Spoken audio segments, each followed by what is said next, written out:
یہ صرف ایک اخلاقی صفت نہیں ہے بلکہ یہ ایمان کی جڑ ہے،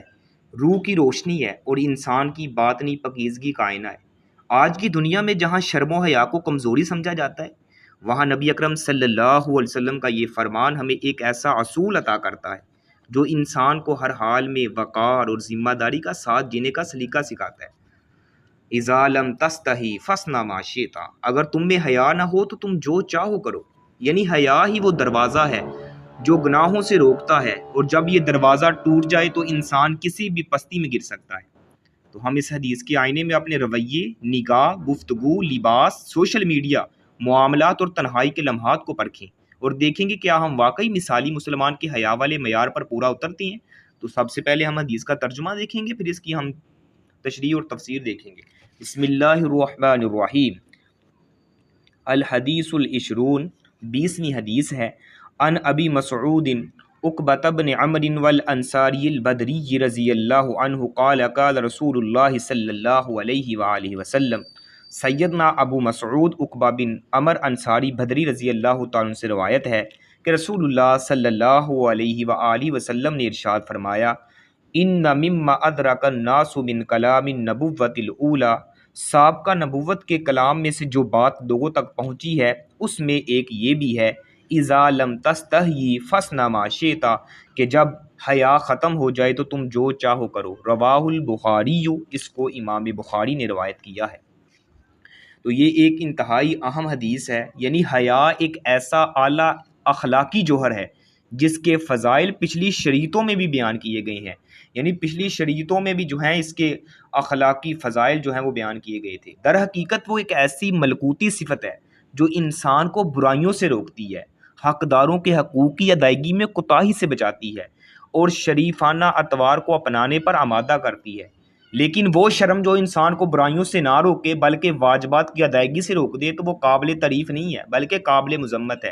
یعنی ایسی شرم جس میں انسان اللہ سبحانہ وتعالیٰ نے جو اس کو حکم دی ہے، جو اس پر واجب چیزیں ہیں، فرض چیزیں ہیں، وہ کہے کہ میں ان کو کروں گا تو مجھے شرم محسوس ہوتی ہے، ایسی جو ہے شرم جو ہے وہ قابل تعریف نہیں ہے بلکہ قابل مذمت ہے،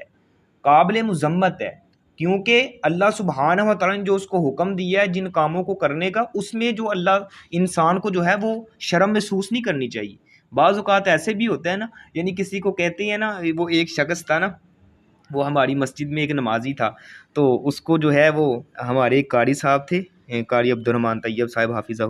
رحمۃ اللہ تعالیٰ علیہ، اللہ ان کو جو ہے جنت الفردوس میں اعلیٰ مقام عطا فرمائے۔ تو وہ ایک نمازی تھے، ہمارے بزرگ ہی ہیں، تو ان کو کہنے لگے آپ نا اذان دیں، تو کہتے ہیں یار میں نے نہیں اذان دینی، مجھے شرم آتی ہے۔ تو وہ قاری صاحب کہتے ہیں یہ تو پھر بے شرموں کا ہی کام ہے، ہم ہی پھر بے شرم بن جاتے ہیں۔ یعنی انسان کو جو اللہ رب العالمین نے احکام دینی شریعت بتائی ہے ان کو سیکھنے میں، ان کو ادا کرنے میں انسان کو شرم نہیں کرنی چاہیے، بلکہ جن چیزوں سے منع کیا ان کاموں سے بچنا چاہیے، اور ان کاموں کو کرنے سے انسان کو شرم محسوس کرنی چاہیے، بجائے اس کے کہ جو اللہ سبحانہ وتعالیٰ نے انسان پر جو چیزیں فرض کی ہیں ہم اس میں جو ہے وہ شرم محسوس کرتے ہیں۔ تو یہ ہے کہ لیکن وہ شرم جو انسان کو برائیوں سے نہ روکے بلکہ واجبات کی ادائیگی سے روک دے، وہ قابل تعریف نہیں بلکہ قابل مذمت ہے۔ تو ایسے معاملات میں اللہ سبحانہ و تعالیٰ نے جو انسان پر فرض کیے ہیں اس میں شرم محسوس ہمیں نہیں کرنی چاہیے۔ اسی کے ساتھ ساتھ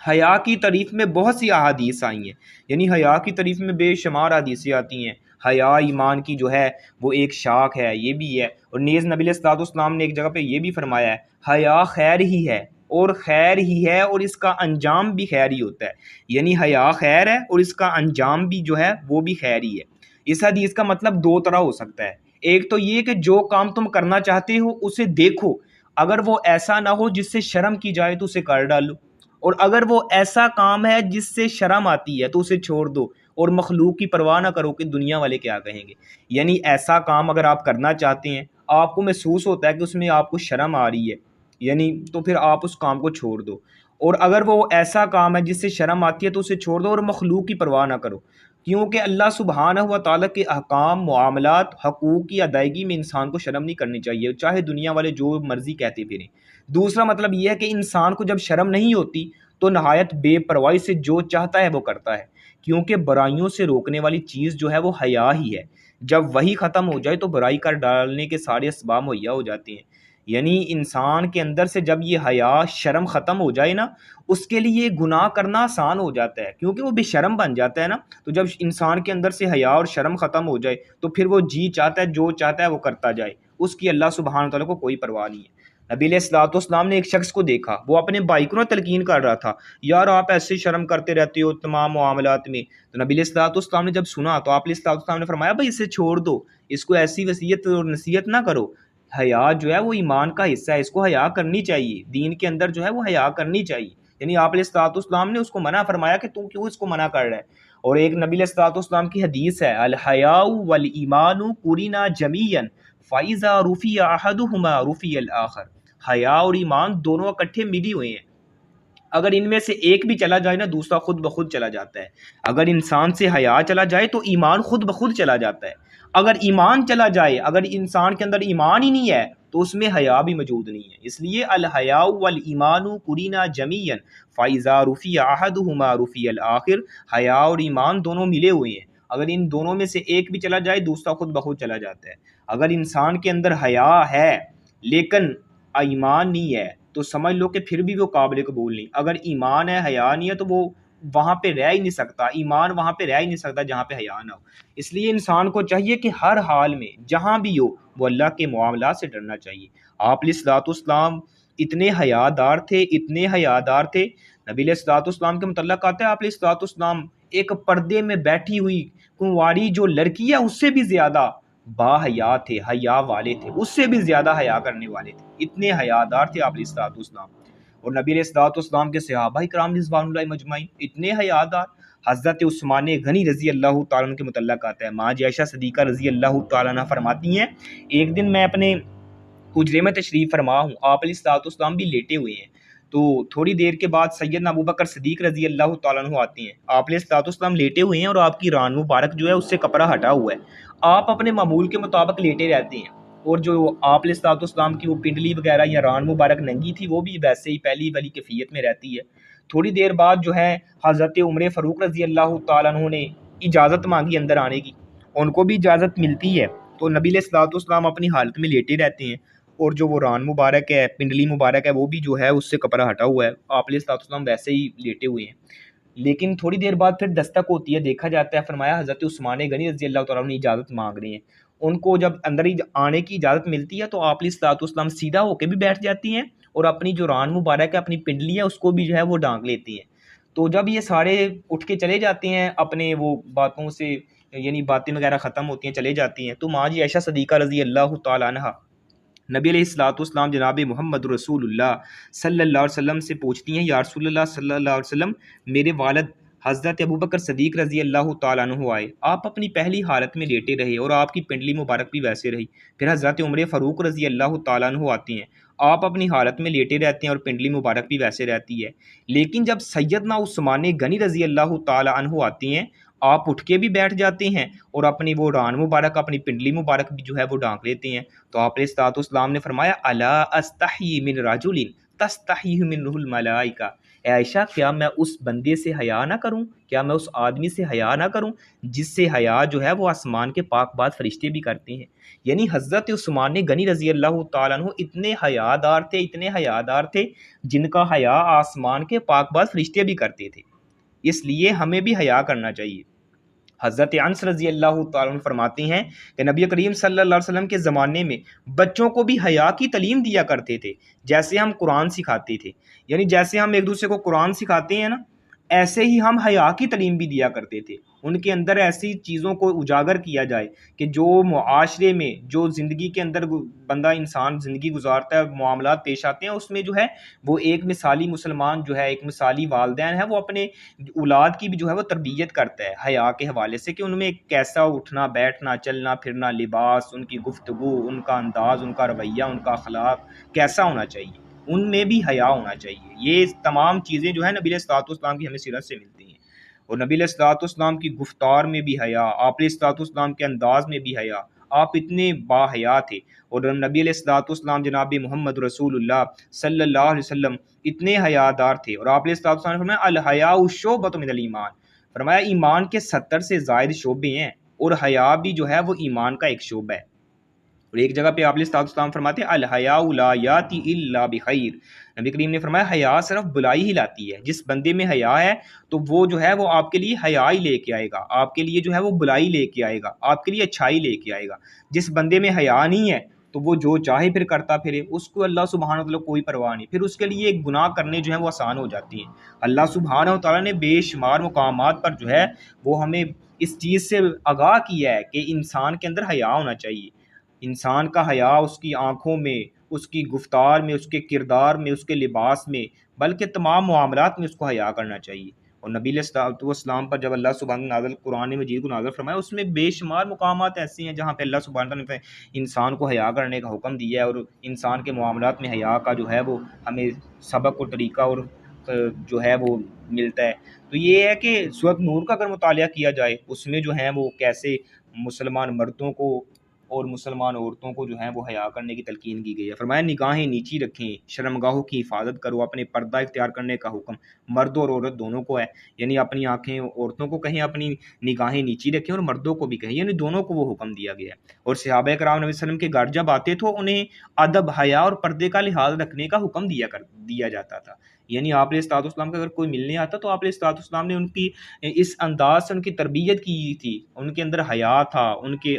اندر ادب تھا، پردے کا لحاظ ان کے اندر تھا۔ تو جب اندرونی اخلاقی سینسر ہے نا جو انسان کو برائی سے روکتا ہے، حتیٰ کہ وہ تنہائی میں بھی شرم محسوس کرتا ہے، تو یہ حیا ہی ہے۔ یعنی حیا ایک ایسا اندرونی سینسر ہے جو انسان کو جو ہے وہ اگر وہ تنہا ہے، اکیلا ہے، تو پھر بھی اس کو گناہ سے، اس کو جو ہے برائی سے روکتا ہے۔ تو جب حیا ختم ہو جائے تو گناہ کا دروازہ کھل جاتا ہے اور انسان پھر بے خوف ہو جاتا ہے۔ اور جب انسان کے اندر سے حیا ختم ہوتا ہے، انسان بے خوف ہو جاتا ہے، اس کو کسی قسم کا ڈر خوف رہتا نہیں ہے، لوگوں کی پرواہ رہتی نہیں ہے، یعنی اس کے اندر سے شرم ہی ختم ہو جاتی ہے۔ اور معاشرتی بے حیائی دراصل ایمان کی زوال کی علامت ہے، یعنی جو معاشرے میں پورا معاشرہ بگڑ جائے، پورے معاشرے سے حیا ختم ہو جائے، تو پھر وہ معاشرہ جو ہے وہ زوال کا سبب بن جاتا ہے۔ تو ہمیں کیا سبق ملتا ہے اس حدیث سے کہ ہمیں ہر حال میں حیا کرنی چاہیے، ہر حال میں، ہر معاملات میں، اپنی گفتگو میں، اپنے کردار میں، اسی طرح اپنی لباس میں، ہر معاملات میں حیا کرنا چاہیے۔ اور حیا ایمان کا ایک حصہ ہے اور ایمان کی ایک جڑ ہے، اس کو اگر کہا جائے تو ایمان کی ایک جڑ ہے۔ نبی علیہ الصلوۃ والسلام جناب محمد رسول اللہ صلی اللہ علیہ وسلم نے صحابہ کرام رضوان اللہ مجمعین کی ایسے انداز سے ان کی تربیت کی ہوئی تھی۔ اور نبی علیہ الصلوۃ والسلام کے صحابہ نے جب اسلام کو قبول کیا، آپ علیہ الصلوۃ والسلام کی سیرت کا مطالعہ کیا جائے، آپ علیہ الصلوۃ والسلام ماں جیسا صدیقہ فرماتی ہیں، ایک دن آپ علیہ الصلوۃ والسلام حجرے میں تشریف فرمائیں، اور آپ کے حجرے میں ایک طرف عورتیں بیٹھتی تھی اور ایک طرف جو ہے وہ مرد بیٹھتے، درمیان میں ایک پردہ حائل ہوا کرتا تھا۔ تو ایک عورت نے پردے کے نیچے سے ایسے ہاتھ آگے کیا تاکہ آپ علیہ الصلوۃ والسلام کے ساتھ بیعت کرے، تو آپ علیہ الصلوۃ والسلام نے فرمایا، اس عورت کو مخاطب بھی نہیں کیا، آپ علیہ الصلوۃ والسلام نے اپنی نگاہیں اوپر کو یعنی سائڈ پہ کر لیں اور فرمایا عائشہ اس کو کہیں کہ یہ اپنے ہاتھ کو پیچھے کرے، محمد رسول اللہ صلی اللہ علیہ وسلم کی شریعت اس بات کی اجازت نہیں دیتی۔ اور آپ علیہ الصلوۃ والسلام نے ایک وہ کپڑا رکھا ہوا کرتا تھا نا، ایک طرف سے وہ عورت پکڑتی، ایک طرف سے آپ علیہ الصلوۃ والسلام، تو یہ بیعت ہو جایا کرتی تھی۔ اور ایک حدیث کے متعلق آتا ہے، آپ علیہ الصلوۃ والسلام کے پاس ایک عورت آئی، کہنے لگی یا رسول اللہ صلی اللہ علیہ وسلم، میرے خاوند کی آنکھوں میں جو ہے پتہ نہیں کہ اس کو کیا معاملہ ہے، آ کے اس کو دم کریں۔ آپ علیہ الصلوۃ والسلام جاتے ہیں دم کرنے کے لیے، جب دم کرنے کے لیے جاتے ہیں تو وہ عورت نبی علیہ الصلوۃ والسلام کو کہنے لگی نہیں میں نے آپ کو ساتھ لے کے جانا ہے، یعنی جب وہ آئی نا کہ میں نے آپ کو ساتھ لے کے جانا ہے، آپ علیہ الصلوۃ والسلام نے فرمایا آپ چلی جائیں میں آ جاتا ہوں، تو کہنے لگی نہیں میں نے آپ کو ساتھ لے کے جانا ہے۔ آپ علیہ الصلوۃ والسلام نے فرمایا جاؤ جا کے دیکھو آپ کے جو خاوند ہے اس کی آنکھوں میں سفید موتی، سفیدیا ایسے الفاظ ہیں، یعنی سفید وغیرہ اتر آیا ہے۔ تو وہ عورت جلدی سے بھاگتی ہوئی اپنے گھر جاتی ہے، جب دیکھا تو آنکھیں جا کے دیکھ رہی ہے اپنے خاوند کی، تو نبی علیہ الصلوۃ والسلام نے پیچھے جا کے دستک دے دی، کہنے لگی یا رسول اللہ یہ تو کوئی اس کو معاملہ نہیں ہے۔ آپ علیہ الصلوۃ والسلام نے فرمایا اس کی آنکھوں میں دیکھو، ہر آنکھ میں سفید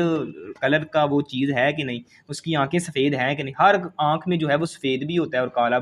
وہ بھی ہوتا ہے۔ تو کہنے لگی پھر آپ نے مجھے کیوں کہا کہ جا کے آپ دیکھیں؟ فرمایا میں نے اس لیے کہا تھا کہ محمد رسول اللہ صلی اللہ علیہ وسلم کی شریعت اس بات کی اجازت نہیں دیتی کہ میں آپ کے ساتھ جو ہے وہ آپ غیر محرم ہے، میں آپ کے ساتھ گلی بازار میں جو ہے وہ تنہا اکیلے آپ کو ساتھ لے کے آپ کے ساتھ آپ کے گھر آؤں، اس لیے میں نے آپ کو کہا کہ آپ پہلے چلے جائیں میں بعد میں آ جاؤں گا۔ یعنی آپ علیہ الصلوۃ والسلام کے اندر اتنا حیا تھا، اتنا آپ علیہ الصلوۃ والسلام حیا والے تھے۔ اور آج لوگ جو ہیں وہ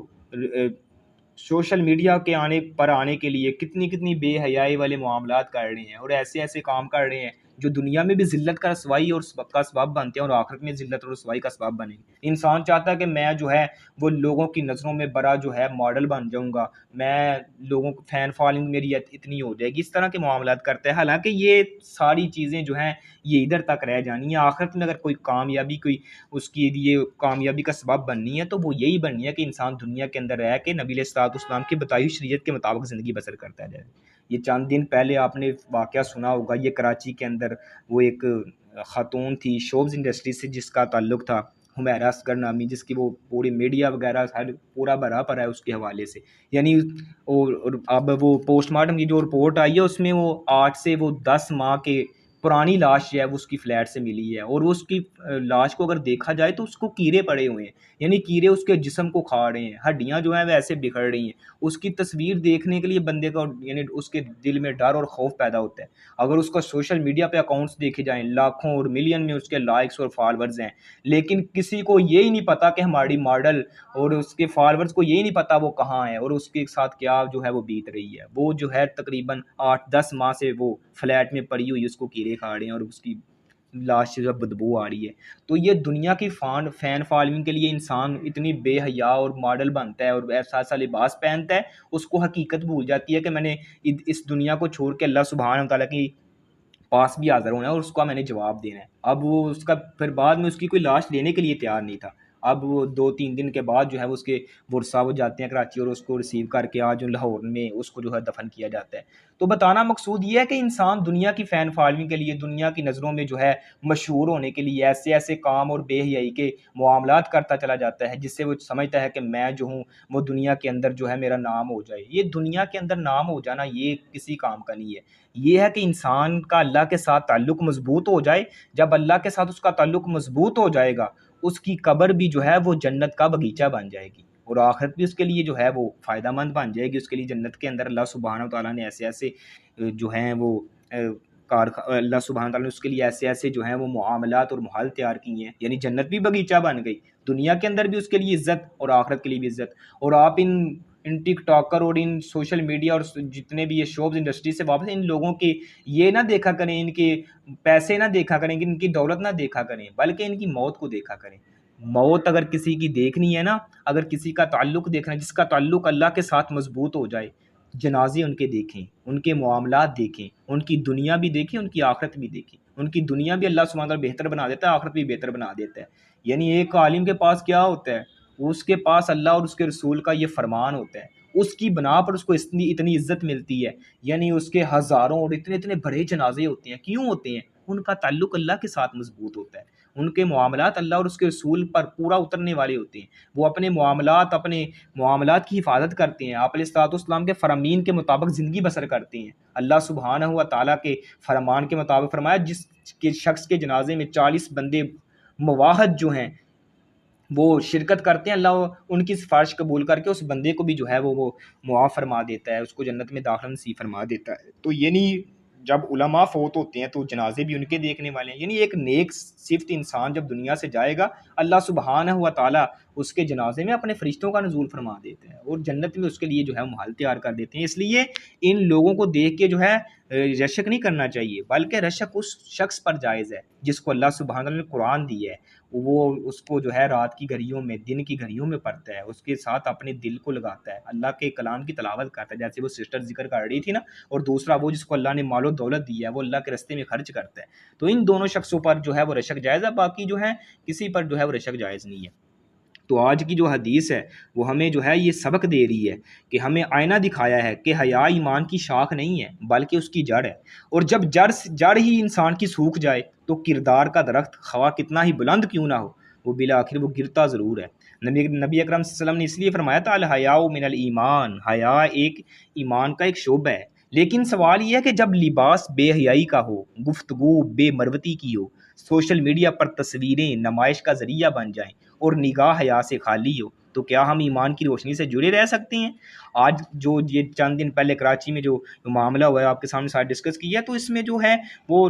اس کے لاکھوں فالورز ہیں، کسی کام نہیں آئے، یعنی وہ ان فالورز کے بیچ تنہا مر گئی ہے، 6-7 ماہ جو ہے اس کی لاش ملی تو جسم گل چکا تھا، کیڑے پڑ چکے تھے، اور خوش نما زندگی کا فریب کھل چکا تھا۔ یہ واقعہ صرف ایک خبر نہیں ہے، یہ پیغام بھی ہے ہر اس دل کے لیے جو دکھاوے کے پیچھے ایمان کو بھول بیٹھا ہے۔